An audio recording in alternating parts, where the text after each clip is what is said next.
What up, fam? It's your boy, Boy 2024, streaming to you live. Still have a cold. Going through this video anyway. Today's video is sponsored by Emergency Vitamin C Supplement, Super Orange Fizzy Drink. I have been popping one of these per day to help with my cold. You can tell I still don't have my handsome voice back just yet. I'm working on it, chat. I'm working on it. Still blowing my schnoz, so I apologize. But I couldn't wait. Here's my tissues. I couldn't wait. I had to make another video. I trekked out to the theater because I heard about this movie, this crazy movie that you all need to go see right now. So I had to make a video to tell you all, go see this movie. It is called The Substance. Okay, look this movie up. It is at a strong 90% on Rotten Tomatoes right now. I don't always agree with Rotten Tomatoes or follow what the critics are saying, but I looked up what some of the critics are saying, and the stars have aligned for once. We are in perfect tandem here. This is a great movie that nobody knows about this movie. That's why I'm making this video. Nobody knows about this movie. This movie came out to a little fanfare. I hadn't even heard of this movie until it was already out. And then when I saw it was out, it's only showing like twice a day because there's not much buzz, and it's long. It's really long. You'll see the runtime is like something like 2 hours and 20 minutes. It's a very long movie. It's like Ben-Hur. But you know what? And here's the thing. With long movies, sometimes it's fine. Sometimes if it's a good movie, sometimes it's fine. Like in the case of this one, okay. Or one of my favorite movies is called Once Upon a Time in Hollywood, starring Brad Pitt and Leonardo DiCaprio, a Quentin Tarantino movie. Oh, and also starring Margaret Qualley, who is also in this, who's also in The Substance. But yeah, that's a movie that's pushing 3 hours. But you know what? I got out of that movie and I was like, I could do it again. Like I could watch that again. Like I didn't care that it was 3 hours. Like I loved it. I loved every minute of it. I just wanted it to keep going. And The Substance is kind of like that. It's like I know it's long, but I didn't care. I loved every second of it. Well, I also, this was a very scary movie. I won't say it's hard to explain. So like this movie, that's why you need to see this movie, guys, because there's so many movies. It's so hard to do like subtle atmospheric horror. There's so many movies now. You can watch like a new movie where like somebody jumps out, like Pennywise jumps out and scares you. Like jump scares. Like that's a dime a dozen. It's rare to have that horror movie that's like slow and steady and atmospheric and like really nerve-wracking and like paranoia inducing and anxiety inducing. This movie freaks you out. Like this movie, it's hard to explain. You kind of just have to I'm telling you, go see this movie. I'm gonna get like super deep into spoilers because I need to talk about how great this movie was. I need to like kind of give a lot of details. But if you want my non-spoiler review, this movie is a great, how do I put it? It's a great character study. It's a great cautionary tale. It's a great, female-centric horror film about female-centric problems. Not unlike, we've got some great ones in the past. Carrie was about, menstruation, becoming a woman. Rosemary's Baby was about, giving birth, like being a mother and all that. And those are two of my favorite movies as well. But this movie is it's about other women's issues. A lot of the time these movies kind of boil things down, and I get it. People get annoyed. We're like, oh, it's another demonic pregnancy movie, or it's another movie about puberty. It's like, but no, this is a movie about getting old. There aren't too many of those. This is a movie about a lot of things, but this is a movie totally worth seeing. This is a movie that, and I was seeing a lot of people compare this to like the works of David Cronenberg, the works of Stanley Kubrick, and I kind of agree. I think that was a little overinflated. I'll get into that later, but I think the comparisons were like a little exaggerated. But I will compare it to something like Stanley Kubrick's either 2001: Space Odyssey or The Shining. This movie has a similar feel to a Kubrick movie where, again, it's hard to explain. It's hard to describe feel, but it's like this movie. It's not, again, there's no like jump scares, but like it is a very scary movie. It's a very tense, nerve-wracking movie. It's a movie where everything is just always so intense and you always feel like something terrible is about to, like, you always like feel like you're on the verge of like something big happening, and it's never anything good. It's always like something big is about to happen. It's gonna be like a really bad big thing is about to happen. Like it's just like the pendulum is always hanging over these characters' heads. Anyway, but yeah, I love this movie. I would agree. I'd give it a 9 out of 10. I think it's fucking amazing. I think you need to go see this movie. Please support this movie. I was looking up, statistics and stuff, and like, yeah, it's got great reviews and 90% on Rotten Tomatoes, which I agree with. But it is not making its money back. It's not making very much money, and no small wonder. No press and like 2 showings per day. It's hard to see this movie. I would at least like this movie to break even. Like I'm hoping we can make that happen, chat. Like, everyone, please go see this movie. I want this movie to make money. I want this movie to gain traction. Kind of like how certain horror movies, they just kind of blow up out of nowhere. Like Talk to Me, and Long Legs. Those are 2 horror movies that they kind of popped up. They were like indie-ish horror movies, and they just kind of popped up. But everybody knew about them. Everyone on Insta, everyone on TikTok, they were just like talking about it. Like, oh, you're gonna see Long Legs this weekend? Oh yeah, absolutely. And like everybody just suddenly knew about it. So like I know it's too late, but I wish we could have made something like that happen for The Substance, which I mean. No joke, like, this is a great horror movie. This is a great female-centric horror movie. It's already, like I definitely have recency bias. I literally just saw it. Like, I definitely have recency bias. I need to kind of, wait a few days before, like, my opinions, like, really solidify. But, like, coming fresh off of it, I think it's a near perfect movie. Like, I love this movie. It's like, this is gonna be hard to beat. Like, this is like my favorite horror movie of the year, and also probably my favorite movie of 2024, at least so far. Like I said, it's gonna be very hard to like kind of dethrone this movie. This movie grabs you and never lets go.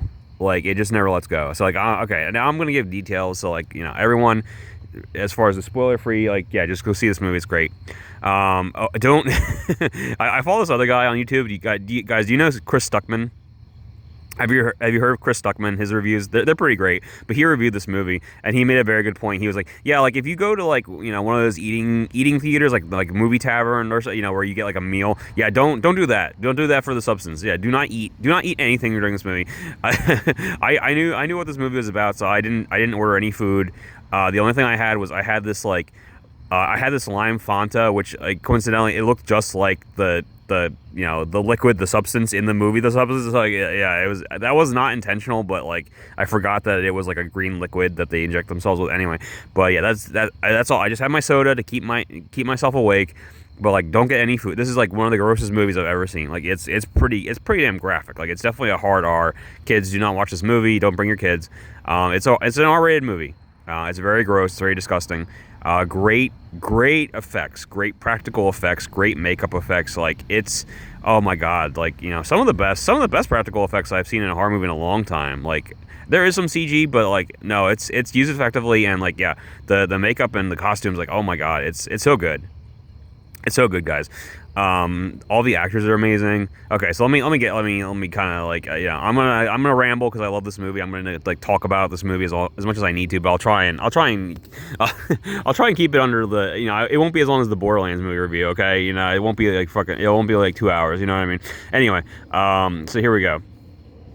The Substance. Okay, this movie opens with a great shot of the Hollywood star for the main character, Elizabeth Sparkles. You see her, star being made, then you see it in its prime, it's sparkling, and then you see the passage of time as more and more people walk over it. They they disrespect, like, at first it's like, oh, Elizabeth, and like, everyone's like, oh yeah, I know her, I saw her in, such and such, and then, but people walk over it more and more. The star gets cracked, it fades. People start to say, like, oh, people start to walk over, like, oh, who was that again? Stuff like that.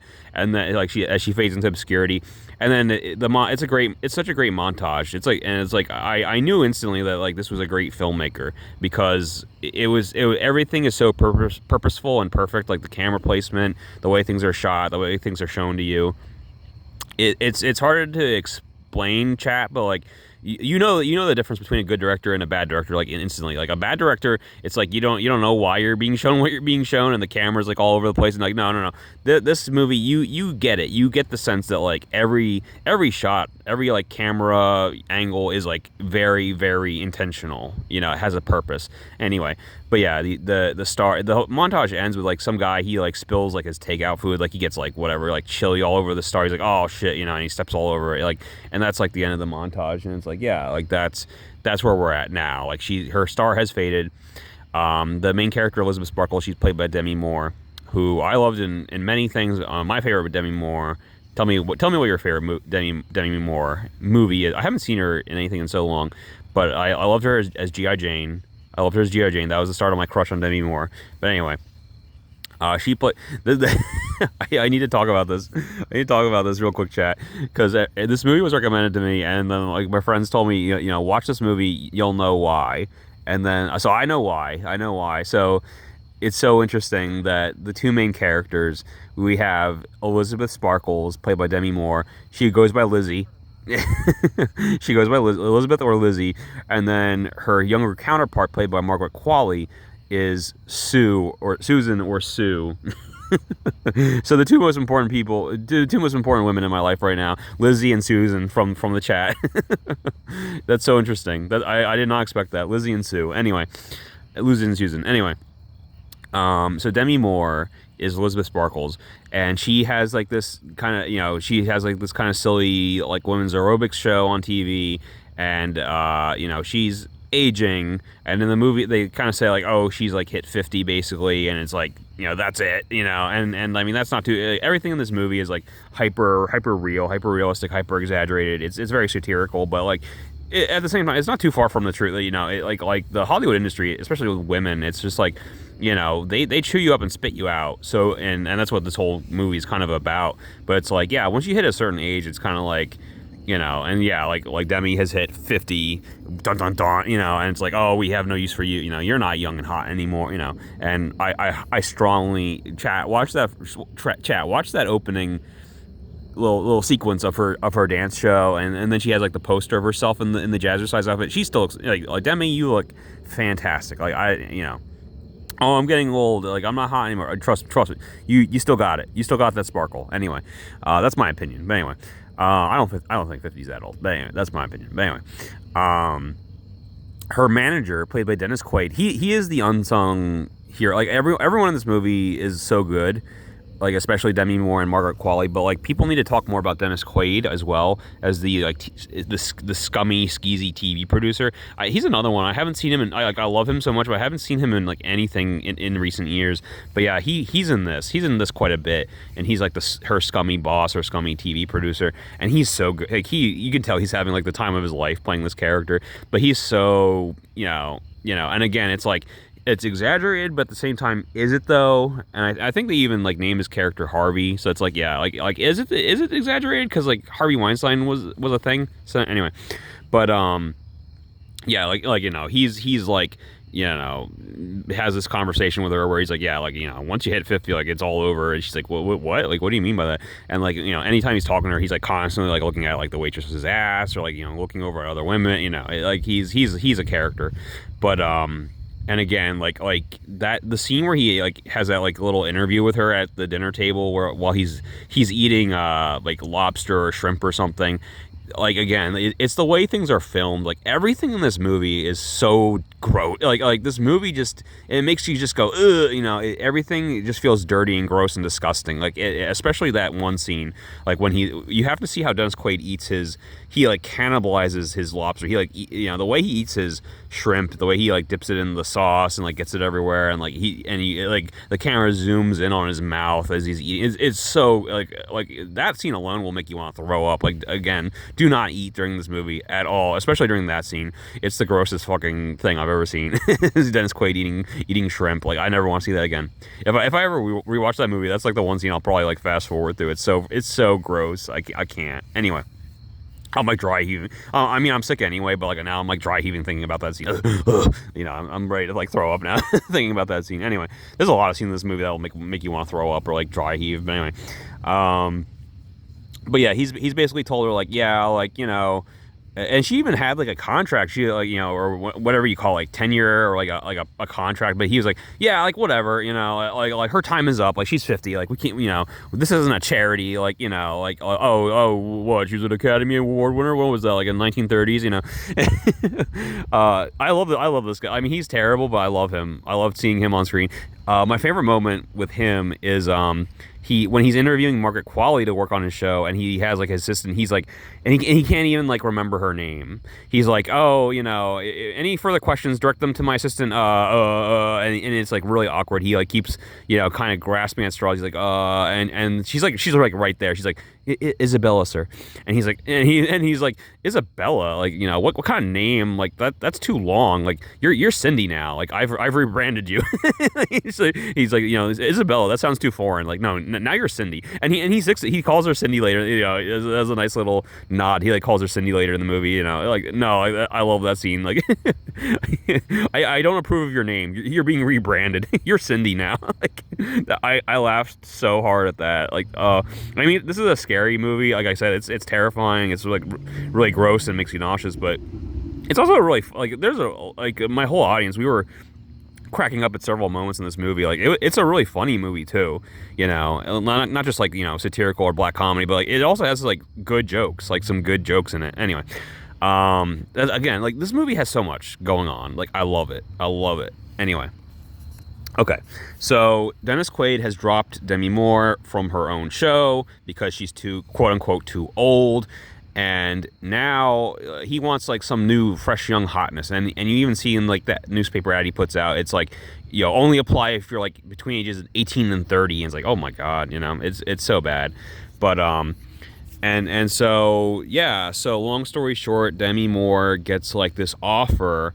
And here's my one like quasi like mini gripe with this is like, unless it's like purely just an experiment, but it's like I don't, how do I put this? I don't really get what the people running this experiment get out of it, if you know what I mean. Like other than like I say, they get guinea pigs to test their product, but it's like she doesn't even, from what I remember, you never see her like pay anyone. She never pays a fee for this like really obviously like really expensive drug and all of this like equipment that she gets delivered to her house. Like she never pays anyone anything, right? Like correct me if I'm wrong, but like yeah, she gets all that shit for free. It's like a free trial or whatever.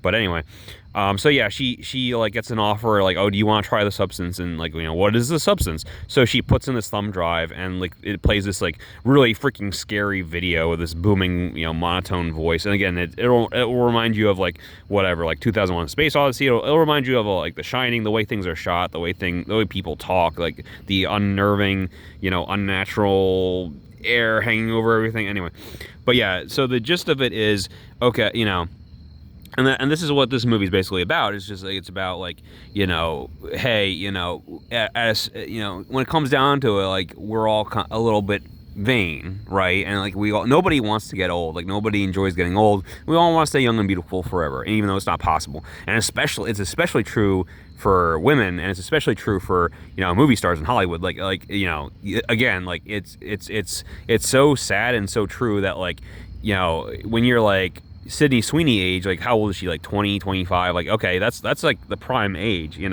then as you get older, it's like you get offered, you get less attention, you get offered less roles. Like once you're like whatever, like 40, it's like all you can be is like a wicked witch now.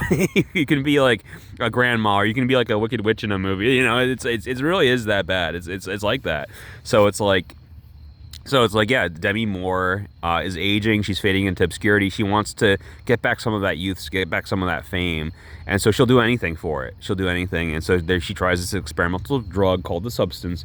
And the way that it works is you inject yourself with this thing, and it kind of like splits your cells, and you create this younger, I guess I would call it a clone of yourself, even though it's not, it's Margaret Qualley. She even has different eye color, so it's like it's not like you turn into like a younger version of yourself, but it's like a spin-off, if you will, of you that is younger and more more beautiful, like 20 years old. So she does it, and it's a very complicated process, and then the movie goes into it, but like you have to it's a really, you know, disturbing scene. Like her back like kind of splits open and gives birth, if you will, to Margaret Qualley. Kind of like spills out of her back, and then, you know, now there's two of them, and so it's always like one or the other. So like, it's always one or the other. So if I almost said Margot Robbie, she was also in Once Upon a Time in Hollywood with Margaret Qualley, Margot Robbie. Oh my God. So anyway, if Margaret Qualley is conscious, then Demi Moore is unconscious, or vice versa. Like, you know, even though the two of them are in a sense one body, only one can be awake at one time. So when she switches over to Margaret Qualley, Demi Moore is basically in a coma on her bathroom floor, and Margaret Qualley has to like hook her up to this like intravenous, like, and gives you like enough food, you know, just enough food for 7 days, and then once the 7 days are up, you have to switch. And it's very, very, you know, it's like Gremlins. Like, they gave you this set of rules that you have to follow, and don't deviate, don't, you know, bend the rules, because bad things will happen, you know. And what do you think? What do you think happens, Chad?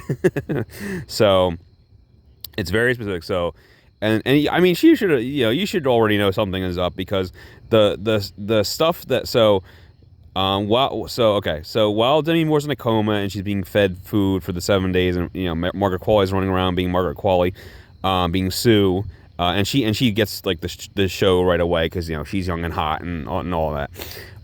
So every day she has to maintain.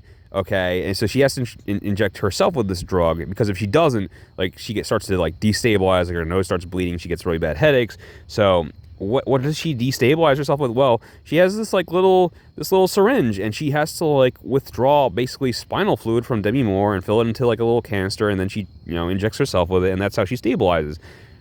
We're already, you know, it's already getting kind of like, oh, okay, maybe this wasn't such a good idea. But yeah, no, everything's fine, you know, and it's kind of unclear, like do they share the same mind? Like, does one remember what the other one does? You know what I mean? Like, anyway, so that's like still kind of unclear. But anyway, so Margaret Qualley is running around being awesome, and she gets like the show, and then like the show is completely rebranded, and again, it's like very satirical. It's so over the top. Like, it's like it went from Demi Moore, you know, teaching old ladies to exercise. You know, it went from a place in theory of like goodwill. No, this is like just like Margaret Qualley is in this crazy outfit. She's basically naked. And she's like jazzercising, and what I mean by that is like she's literally she's like twerking at the camera. She's like, you know, being very, very, very suggestive, like, you know, just thrusting in every direction, like showing off her ass. And the camera crew, they're like zooming in on every inch of her skin, like very to an uncomfortable degree. Like, I read one review that was like, yeah, it feels like a porno, and I mean, yeah, it kind of does at some points. It feels like you're just like watching a porno with an audience, and it feels kind of gross. Like, you're just like kind of uncomfortable, and that's like very intentional. Like, that's the effect that the director wanted on you. Is like, yeah, like this is how our media is, the direction they're going. It's like getting more and more crass, more and more sexual, more and more almost pornographic, and it's disgusting. It's wrong. It's you know, we should feel bad about it. You know, like what we're doing to these women, to these actresses, and it's like, you know, you get it. You get it without it like really shoving it. I mean, that's the one thing I would say is like, I was about to say like, without shoving it in your face. I mean, Margaret Robbie, I did it again. Margaret Qualley is literally like thrusting her crotch in your face, in the camera, in your face. So it's like, yeah, it is a little in your face, isn't it? Literally, you're like, that's the thing is like, you know, it's like the time old thing of like, when it's fine to like criticize something by like giving an exaggerated version of it, but the thing is like, if you do it too much, you start to become, you know what I'm trying to say, like you start to become the thing that you're criticizing. So it's like, yeah, I know it's criticizing how sexual some of these types of shows can be, but the fact that we keep on doing it, the fact that we keep on zooming in on her body, I mean, aren't you doing the same thing right now with Margaret Qualley? Like, aren't you exploiting her in this movie right now in real time? You know what I mean? Like, I don't know. I feel like they did go a little too far with that. Like, I felt like I got the message, but like you kind of beat it into my head, and you were like a little too yeah, that's the word I'm trying to think of. Self-indulgent. You were a little too self-indulgent. To be clear, I still love this movie. I'm just really like kind of nitpicking at this point. But anyway, so Okay.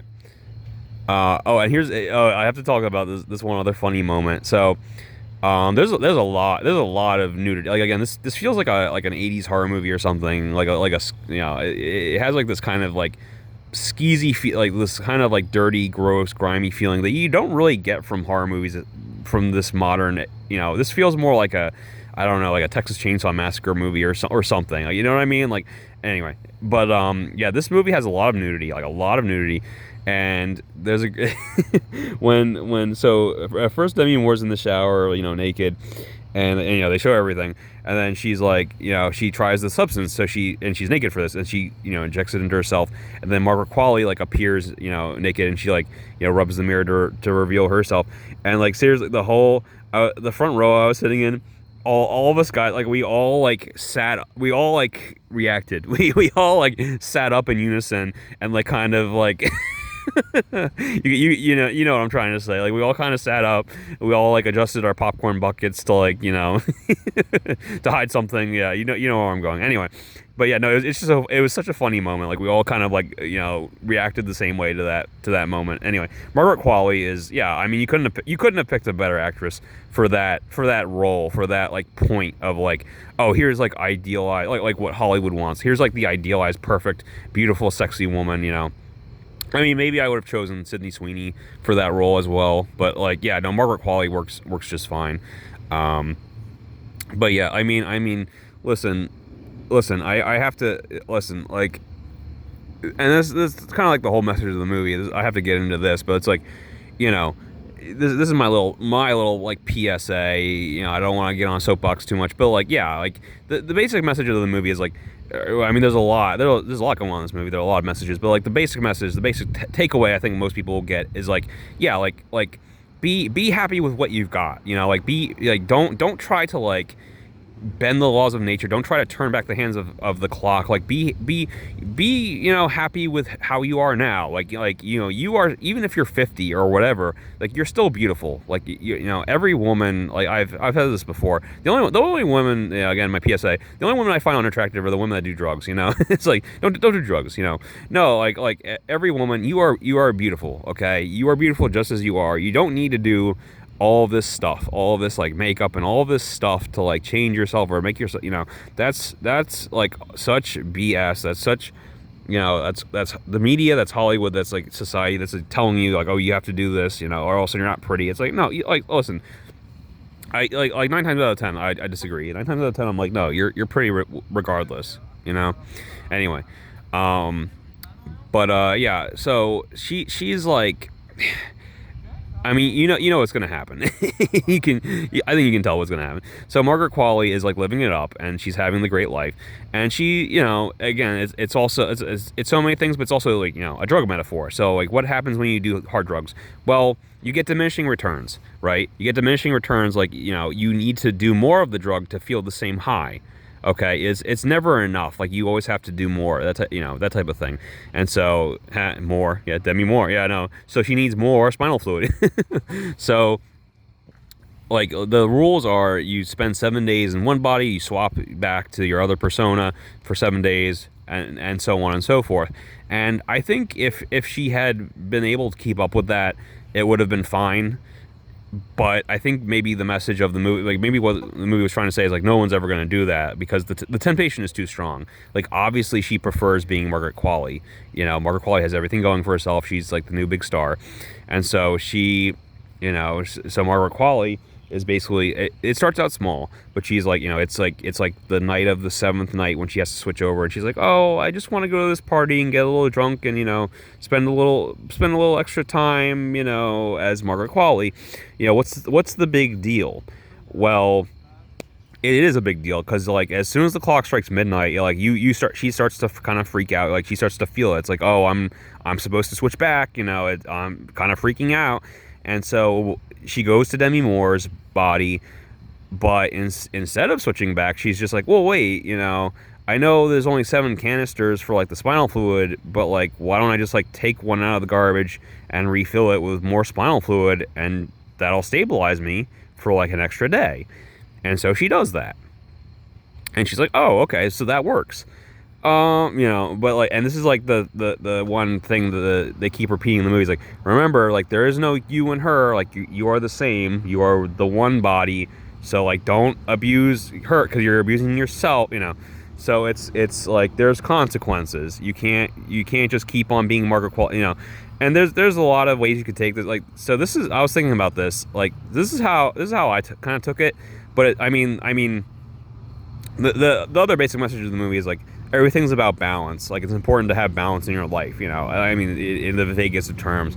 But like the way I was thinking about it is like it's a lot like how you really need to have a proper amount of sleep every day, you know. So it's like you know, I live my life as Slender Boy for like however many hours during the day doing my thing, but at night, you know, in theory, you're supposed to get 8 hours. You know, nobody gets 8 hours of sleep. But like, let's just say, you know, okay, but I need to, you know, when the time comes, you know, I need to get those 6 hours of sleep. Okay, and like it needs to happen, and then I can wake up the next day and go back to being Slender Boy again, you know. And it's the same thing with Demi Moore. It's like, oh yeah, you can you know, do your stuff as Margaret Qualley, but like when the 7 days are up, you gotta switch back, and it'll catch up with you. That's the thing. It's like, oh, you know, it's the same thing. It's like I've done that before. Like I've been like, oh, well, I know I'm supposed to get 6 hours, but like, what if I just only get 5 or 4, or like, you know, what if I just pull like an all-nighter, like just the one time. I'm just gonna pull one all-nighter and it'll be fine. It's like, yeah, like it's fine at first, but that shit catches up with you real quick. You know, you're starting to fall asleep at work or whatever, or like the weekend hits and you just like, you know, sleep in all weekend, because it's like, yeah, it catches up with you. You can't escape it. Like you have to get those 6 hours. You know what I mean? And so it's the same exact thing with Demi Moore and Margaret Qualley. Margaret Qualley gets selfish. She gets greedy. She wants more and more time as Margaret Qualley. And you know, she's taking too much spinal fluid, and you know, Demi Moore wakes up and her frickin' her aging has accelerated. Her what's the term? Her finger has like necrotized, or you know, it's just like dead tissue. Like her body is like breaking down, you know, as Demi Moore, in order to keep Margaret Qualley like young and be, you know. So there's like a trade off. There's a sacrifice to it. So that's how Margaret Qualley starts like really messing with Demi Moore and like ruining her, and it gets more and more like disgusting and gross. And like, again, that's like kind of like basically what she turns into towards the end is like, you know, they do an homage to remember in The Shining when Jack was like scared shitless because that old wrinkly old naked lady chased him in the bathroom. Like they do an homage to that. So like that's what Demi Moore starts turning into. But again, it's like, and that's, yeah, another quick point is like, yeah, people said like, oh, this movie like overly homages Kubrick and Cronenberg, and I'm like, I mean, not I wouldn't say overly, you know, yeah, it does, but like, you know, it's one of those like, if you're not looking for it, you won't even see it. Like, yeah, like, you know, yeah, there's a scene at the dinner table when Demi's talking to Dennis Quaid, and there's like a fly in her lap, you know, it's like, yeah, there's like a nod to the fly, but like, you know, if you weren't looking for it, you wouldn't have even caught that, you know what I mean? I think people kind of exaggerated that, but anyway, moving on. So that's how Margaret Qualley starts to screw with Demi Moore, but Demi Moore finds a way to fight back too, because she'll wake up and she's all pissed off because, you know, she's aging even faster now. She has like gray hairs and stuff, and her skin's all wrinkly and gross. So she's like, oh, okay, well, they share the same body. So this is where it gets really because it's really messed up. But so she just like, oh, okay, well, I'll just like make the worst food, and I'll just like, you know, binge eat. Like, you know, during my 7 days, I'm gonna eat like everything in the house. Like, I'm gonna eat the grossest chicken I can find. And what happens is when they switch over, Margaret Qualley is like doing her little dance show, and this like bulge suddenly pops out of her butt cheek, and she's like, oh my god, like, what is that? And she like, it's so gross. She goes to her dressing room and she's like moving the bulge over to her stomach, over to her belly button, and she like reaches into her belly button. She pulls out this like gross chicken leg. Like, how does this process work? I don't know. Don't worry about it. But yeah, so that's long story short. That's how Demi Moore starts really screwing with Margaret Qualley, because she'll just like treat their body like shit while like when it's her turn, and so like, it just goes back and forth for a little bit. They just start really screwing with each other. And fighting for dominance. The other point I wanted to make is, again, this movie, like, it's not totally from, same with like Carrie and Rosemary's Baby. Like, these are kind of women's issues. Like, this movie isn't totally made for me, but I still got a lot out of it, and I really enjoyed it. But Another thing that I think that the director was going, again, this is I'm out of my element, so like tell me if I'm off my rocker, if you agree, or if you see where I'm going with this. But like I think another like element here that the director was going for is like, how did I put this? So like women's lives in some way are so scheduled, like they're so dominated by this calendar, you know what I mean, where it's like if again if you're trying to have children, then you're checking your calendar, like you're checking your ovulation cycle all the time, like it's just part of your routine, like you're beholden to this calendar. Same thing with, like, you know, I mean, even girls who are like worried about like their period, or like, oh, is it my time of the month, so like they're checking their calendar, you know what I'm trying to say? It's like, and so like so much of this movie is like Demi is like just checking the calendar, oh, like this is my day, or here's my week, and then she has to mark off the week where she's going to be Susan, you know, or she's going to be Sue for this week. So the calendar is like so omnipresent, you know. What else? Oh, another shot I loved is like towards the beginning when she gets kicked out of her office. She has to, like, you know, leave with her little box, and like they wrote her a note, and it basically says like, oh, you know, Lizzie, like you were so great, and like the way the camera kind of like zooms and lingers on that one word "were," you know what I mean? Again, it's so perfect. Like, this director is a genius. I'm not familiar with this director at all. I'm gonna find out everything else that this director has done and watch it. But like, yeah, this director knows their shit. Like, this is a great director. This is a master behind the camera.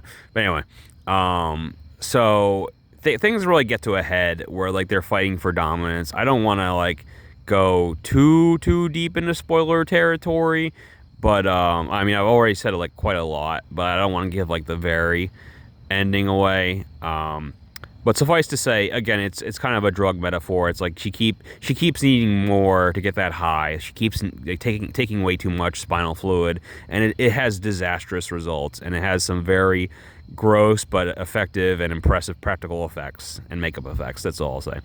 Another scene I really liked is there's this poor guy who I mean, Demi should have like hooked up with this guy. There's this guy that runs into her, and like, you know, this is when she's like down on herself, and she's like, oh, Sue's like the success, you know, Sue's the beautiful one, not me, you know.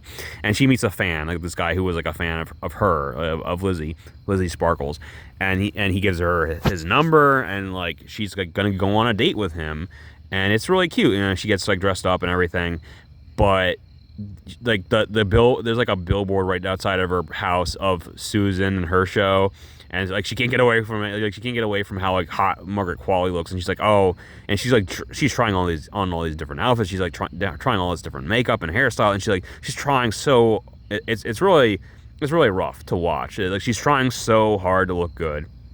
And she does look good, but like it's one of those like, I don't look good enough. Like, I don't look like her, you know. And like, and I was just like, Demi, the guy you're going out with was like not good looking. He had like a buck tooth, you know. He'll just be happy if you show up, you know, wearing anything, you know. Like, well, like, you're trying too hard. You're trying way too hard for this guy. Anyway, but no, and she ends up not going on the date at all because she can't pick an outfit. She can't pick a look because she just can't look as good as Susan. So she gives up. But yeah, that's one of my favorite sequences. It's so well done. It's so well acted. Like, again, A+ performance. Like, Dennis Quaid is the unsung hero. A+. Demi Moore, best performance of her career. A+. Margaret Qualley, who's like a rising star. She's like a rising, you know, new actress. It speaks volumes that, like, you know, yeah, she's just as good. Like, she's able to act toe to toe alongside Demi Moore. Like, she's also A+. So like, and that's so impressive because Demi Moore obviously has like the years of experience on her. What else? Again, I'm gonna cut it off soon because I don't want to give the entire freaking ending and everything away. But I will say that at the very end, they kind of try the experiment again, and it results in a creature, a horrifying creature, and, you know, it's like, because she's like, oh, well, you know, it's fine. I'll just do it again. Like, what could go wrong, you know?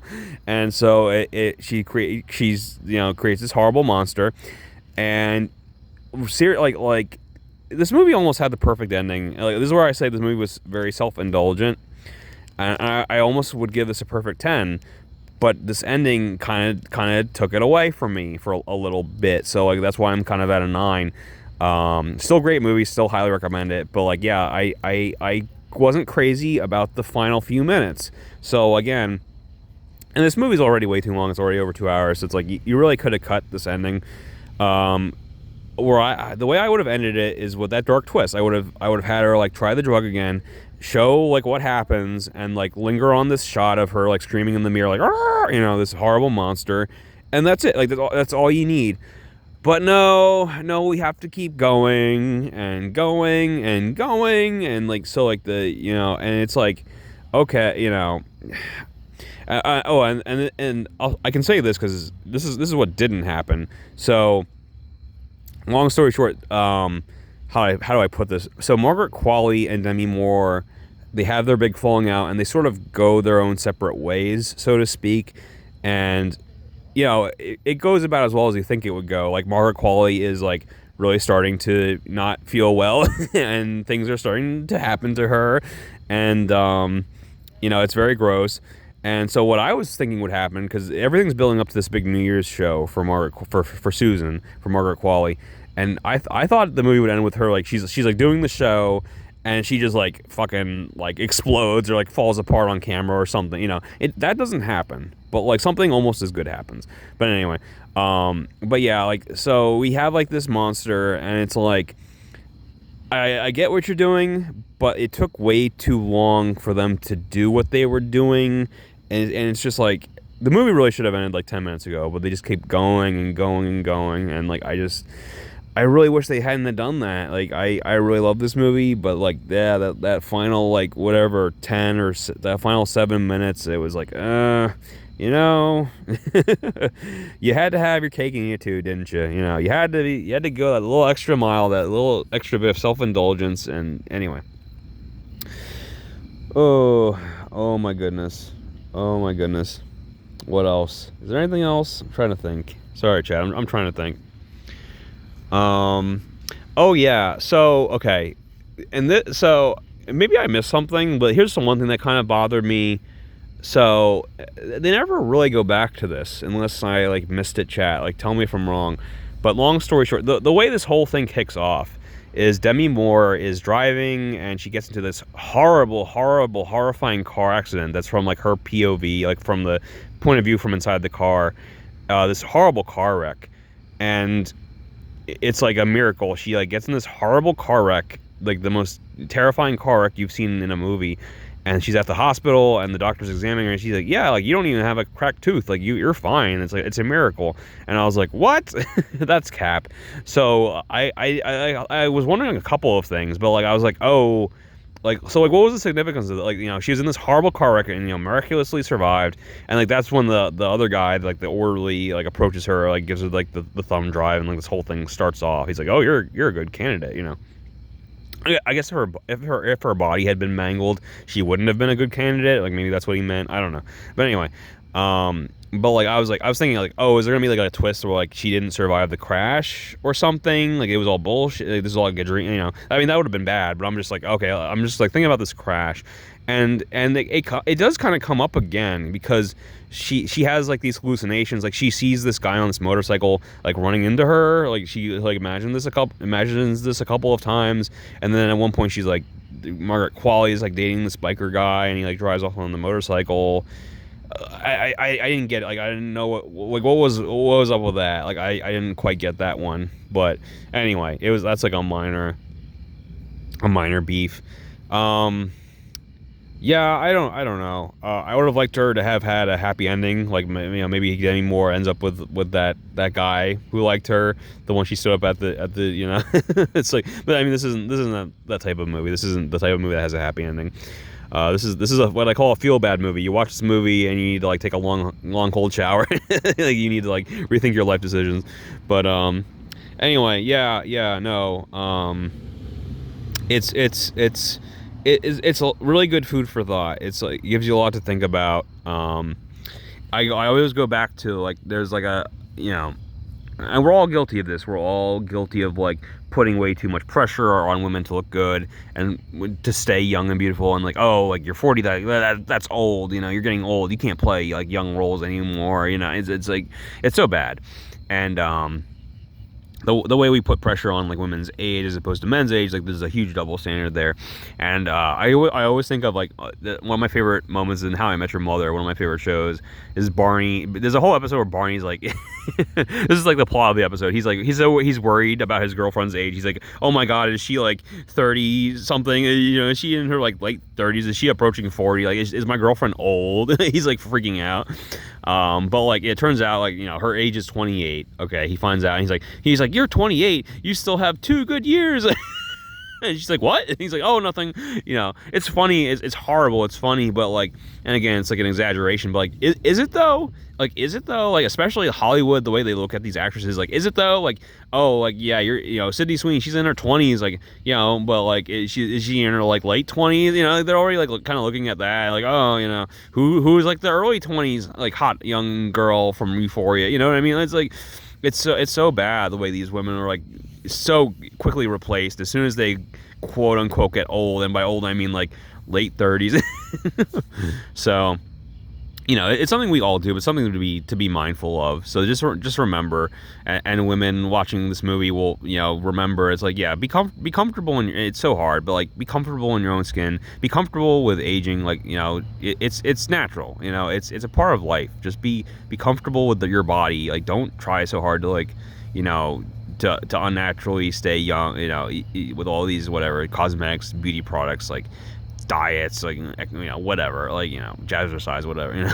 It's like, anyway, but yeah, The Substance, it's a one-of-a-kind, like, unforgettable thrill ride. It's a roller coaster of a movie, and I loved it. I can't recommend it highly enough, and I don't think I'll see another movie this year that will move me quite as much as this movie did. So I just had to kind of like blab about it. I'm sorry this video went on so long, but like I had to kind of just blab about it. Anyway, yeah, go see The Substance before it leaves theaters, which will probably be in like a week. It's probably on its way out. So please see this movie. Bye.